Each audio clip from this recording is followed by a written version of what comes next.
वो सपना अब हकीकत होने के करीब है जो राष्ट्र गर्व से भर देने वाला है। हिंदुस्तान ऐसा कारनामा करने जा रहा है जिस पर हर हिंदुस्तानी को फख्र होगा। कैसे और किस तरह, इसे जानने और समझने के लिए जिद और जुनून की परिभाषा को समझना होगा। मैं किसी हिंदी टीचर की तरह निबंध पढ़कर नहीं सुनाने वाला, बस इतना समझ लीजिए कि देश आसमान पर ऐसी छलांग लगाने वाला है जिसे कई देश कॉपी करने की अभी सोच ही रहे। धरती से 400 किलोमीटर की ऊंचाई पर बड़ा चमत्कार कह लीजिए इसे आप, जो रूस और अमेरिका नहीं कर पाए वो हिंदुस्तान करने जा रहा है। एक ऐसा इतिहास लिखा जाना है जिसे दुनिया भारतीय स्पेस स्टेशन के रूप में जानेगी। दरअसल भारतीय स्पेस स्टेशन का प्लान सामने आ चुका है और उस पर काम भी शुरू हो चुका है। गगनयान मिशन के फौरन बाद इसे शुरू कर दिया जाएगा। भारतीय अंतरिक्ष स्टेशन को पृथ्वी की निचली कक्षा में स्थापित किया जाना है। आप कहेंगे कि स्पेस में तो भारत पहले भी अपनी मौजूदगी दर्ज कराता रहा है, इसमें अलग क्या हो गया? तो इसके लिए कुछ बातें जान लीजिए। 2028 में स्वदेशी अंतरिक्ष स्टेशन की पहली लॉन्चिंग होगी। इसके मूल मॉड्यूल के लिए आवेदन मांग लिए गए हैं। अब भारत का अंतरिक्ष स्टेशन होगा, इसलिए आवेदन भी भारतीय कंपनियों से ही मांगे गए। इस मॉड्यूल को पृथ्वी की पहली कक्षा में स्थापित किया जाएगा।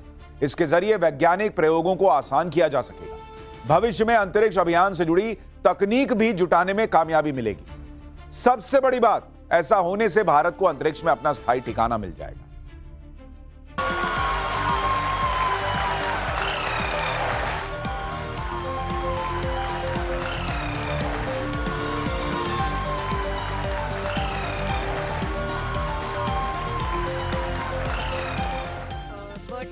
चंद्रयान 3 की लैंडिंग हिंदुस्तान के राष्ट्र गर्व की तस्वीर थी। ये लम्हा सदियों तक याद रखा जाएगा। हिंदुस्तान ऐसी ही कामयाबी दोहराना चाहता है और इसके लिए टाइमलाइन फिक्स कर दी गई है। 2028 में स्पेस स्टेशन के लिए छलांग लगाई जाएगी। 2035 तक इसका पूरी तरह से विकास कर दिया जाएगा और 2040 में भारत अपना पहला मानवयुक्त चंद्र मिशन भेजेगा। फिलहाल इसके लिए BAS-01 मॉड्यूल पर काम जारी है, जिसे पूरे मिशन की रीढ़ माना जा रहा है। We are going to have a space station called BAS. By 2035, India will have a space station on its own, and the first module will be lifted off by 2028. भारतीय अंतरिक्ष स्टेशन यानी BAS को आम भाषा में space में 6 कमरों का फ्लैट कहा जा रहा है। हर मॉड्यूल में काम करने की जगह, सोने के इंतजाम और रोजमर्रा की जरूरतों से जुड़े सिस्टम होंगे। शुरुआत में ये 2 अंतरिक्ष यात्रियों को सपोर्ट करेगा, बाद में संख्या बढ़ती जाएगी। पूरे स्टेशन का कुल वजन लगभग 54 टन होने की उम्मीद है। राष्ट्र गर्व कराने वाली ये लकीर खींचने के लिए हिंदुस्तान ने यह डिसीजन लिया शुभांशु शुक्ला की ISS से वापसी के 6 महीने बाद। भारत के दूसरे astronaut group captain Shubhanshu Shukla 18 दिनों तक अंतरिक्ष में रहे थे। इस दौरान उन्होंने कई ऐसे रिसर्च किए जिससे इसरो का आत्मविश्वास कई गुना बढ़ गया। हमें मिशन गगनयान को आगे बढ़ाना है। हमें अपना खुद का स्पेस स्टेशन बनाना है और चंद्रमा पर भारतीय एस्ट्रोनॉट की लैंडिंग भी करानी है। इन सारे मिशंस में आपके अनुभव बहुत काम आने वाले हैं। 2028 में पहला मॉड्यूल लॉन्च होते ही हिंदुस्तान उन मुल्कों की लिस्ट में शामिल हो जाएगा जो अंतरिक्ष की कक्षा में लंबे समय तक रिसर्च कर सकेगा। अंतरिक्ष में अभी तक 2 स्टेशन हैं। पहला इंटरनेशनल स्पेस स्टेशन, जिसे अमेरिका, रूस, जापान, यूरोप और कनाडा की स्पेस एजेंसियों की मदद से चलाया जा रहा है, जबकि दूसरा चीन का तियांगोंग है।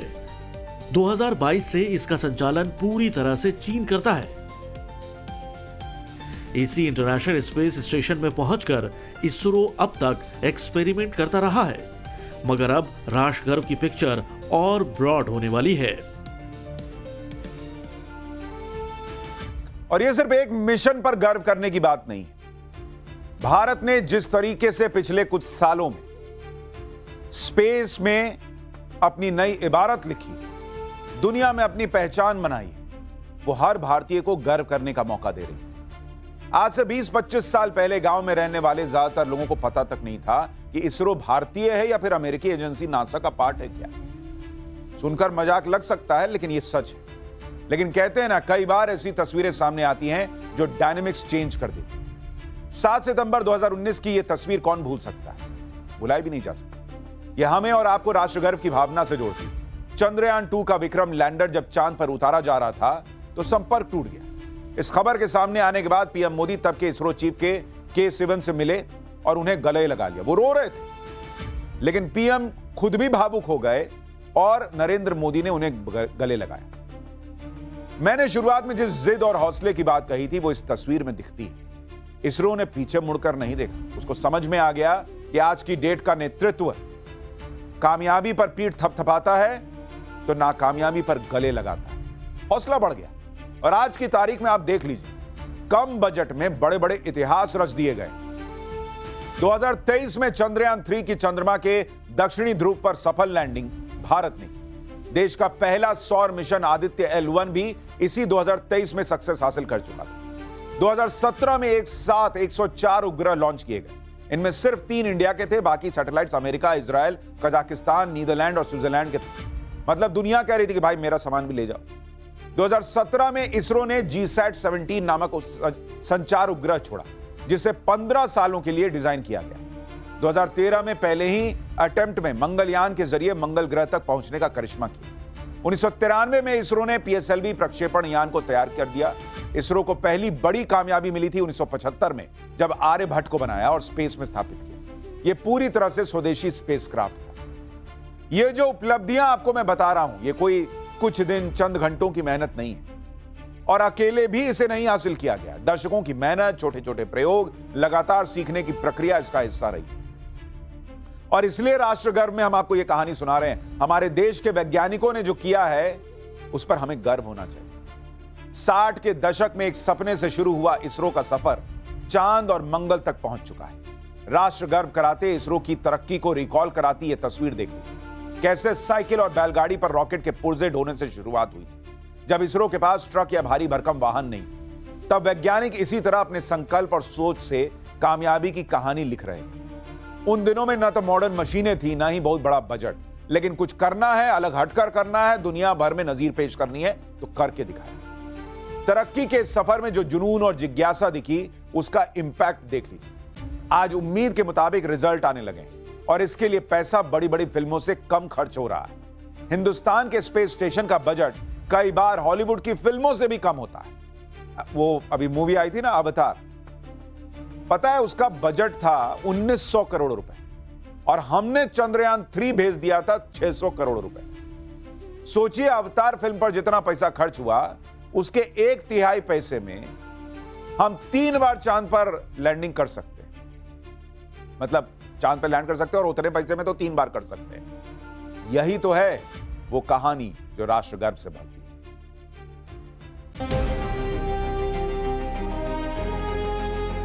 वो दिन दूर नहीं जब पृथ्वी की कक्षा से करीब 400 किलोमीटर ऊपर की ओर अपना स्पेस स्टेशन होगा। इसके लिए करीब 60 देश रिसर्च कर रहे हैं। ये समझ रहे हैं कि आखिर इतनी ऊंची उड़ान के लिए इसरो क्या कर रहा है और कितना खर्च कर रहा है। रिपोर्ट्स के मुताबिक मेक इन इंडिया अंतरिक्ष स्टेशन पर कुल 13,000 करोड़ रुपए खर्च किए जाने हैं। ये रकम 2035 तक खर्च होनी है, यानी कि स्टेप बाय स्टेप मॉड्यूल जुड़ते जाएंगे और लागत जुड़ती जाएगी। इससे पहले इंटरनेशनल स्पेस स्टेशन को बनाने में 15,000 करोड़ खर्च हुए थे।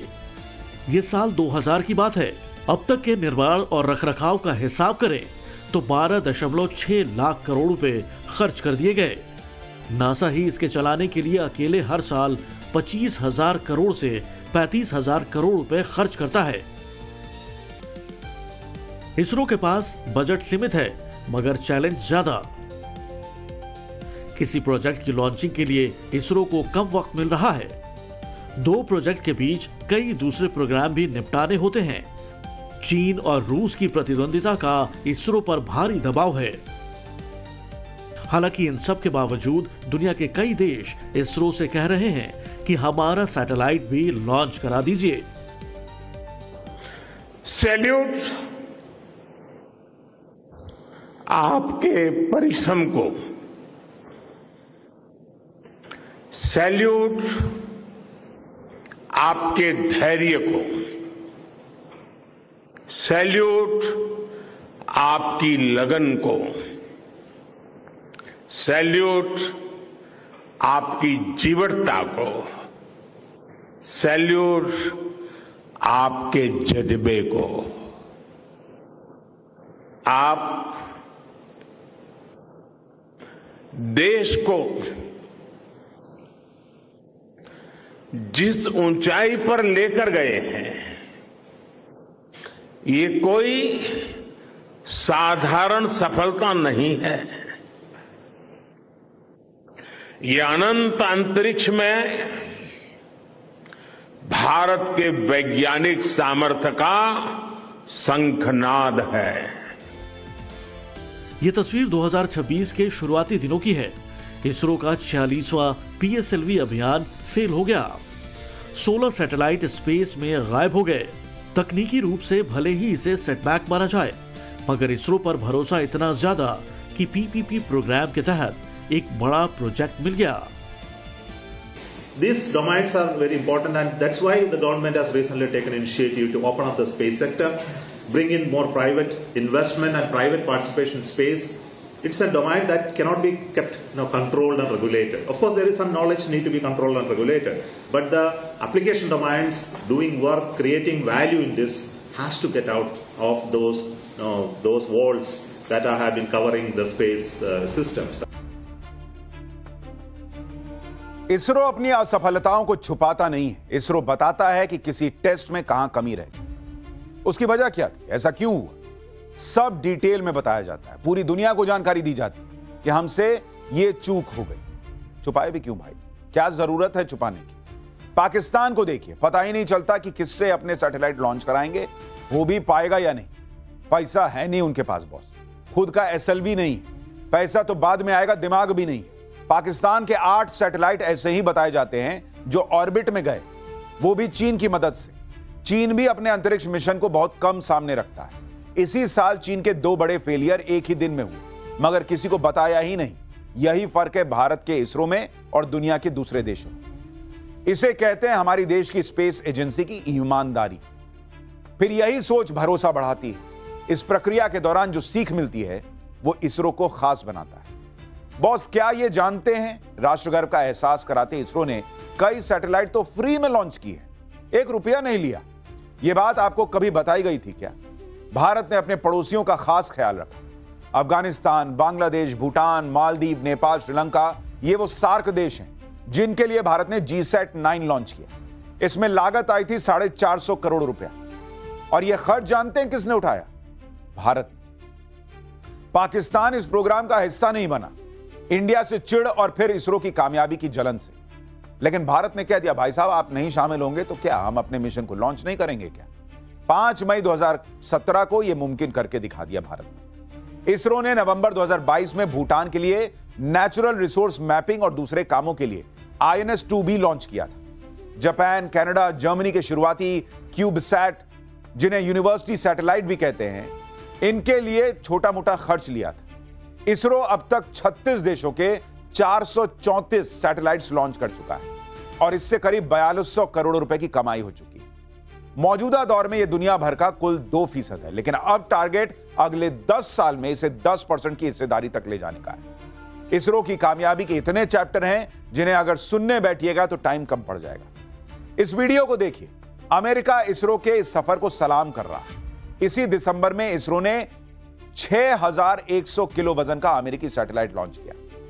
यह भारत से भेजा गया सबसे भारी उपग्रह है। जानते हैं यह काम क्या करेगा? ब्लूबर्ड सैटेलाइट स्मार्टफोन से कनेक्ट करेगा और फिर धरती पर कहीं भी बिना टावर के वीडियो कॉल की जा सकेगी। इंटरनेट और मैसेजिंग की सुविधा भी इसके जरिए मिल सकेगी। यानी इसरो ने इतना भारी भरकम उपग्रह पहुंचाकर कमाल कर दिखाया।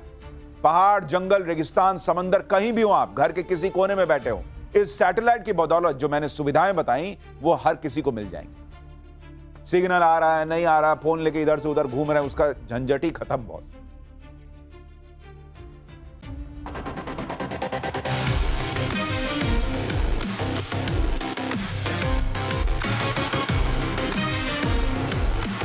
दुनिया को हमने पहली बार बताया कि चांद पर पानी है।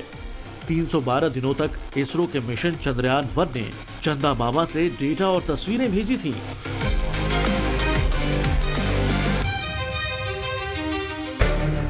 दो 2008 की इस कामयाबी के बाद चंद्रमा पर बस्ती बसाने की बहस छिड़ गई। बात इससे आगे भी निकल रही है। अमेरिकी मीडिया में दावा है कि नासा 2030 तक चांद पर परमाणु रिएक्टर बनाने की योजना को तेजी से आगे बढ़ाएगा। इसके लिए प्राइवेट कंपनियों से 100 किलोमीटर बिजली की क्षमता के लिए परमाणु रिएक्टर के प्रस्ताव मांगे हैं। नासा ने 2022 में 3 कंपनियों को इसी तरह के रिएक्टर डिजाइन के लिए 50-50 लाख डॉलर के कॉन्ट्रैक्ट्स दिए थे। अंतरिक्ष में स्पेस स्टेशन होगा तो कैसा बनेगा, उसमें क्या क्या होगा, वहां से धरती को कैसे पाएंगे, ये तमाम बातें हैं जो आम हिंदुस्तानी के जहन में उठती हैं। सुनीता विलियम्स भी ऐसी हिंदुस्तानी हैं जिन्होंने राष्ट्रगर्व का एहसास कराया। दिसंबर 2006 को भारतीय मूल की सुनीता नासा की बदौलत स्पेस में पहुंची। उन्होंने नासा के 3 मिशन में हिस्सा लिया। अभी उन्होंने रिटायरमेंट का ऐलान किया। और फिर शुभांशु शुक्ला का नाम तो आप सब जानते ही होंगे। शुभांशु शुक्ला एक तरह से अंतरिक्ष जाने वाले दूसरे भारतीय बन गए, क्योंकि यहीं जन्म हुआ और रह भी यहीं रहे। शुभांशु शुक्ला ने राष्ट्र के लिए जो योगदान दिया उसके लिए उन्हें सम्मानित भी किया गया। 26 जनवरी 2026 को शुभांशु शुक्ला को अशोक चक्र दिया गया। इसरो के जितने भी प्रोग्राम हैं जिन पर राष्ट्र गर्व कर सके, उन सब में शुभांशु शुक्ला पूरी तरह से एफर्ट्स लगा रहे हैं। स्पेस से हिंदुस्तान कितना खूबसूरत दिखता है उसकी एक और तस्वीर आपको दिखाता हूं। इसे इंटरनेशनल स्पेस स्टेशन से रिकॉर्ड किया गया है।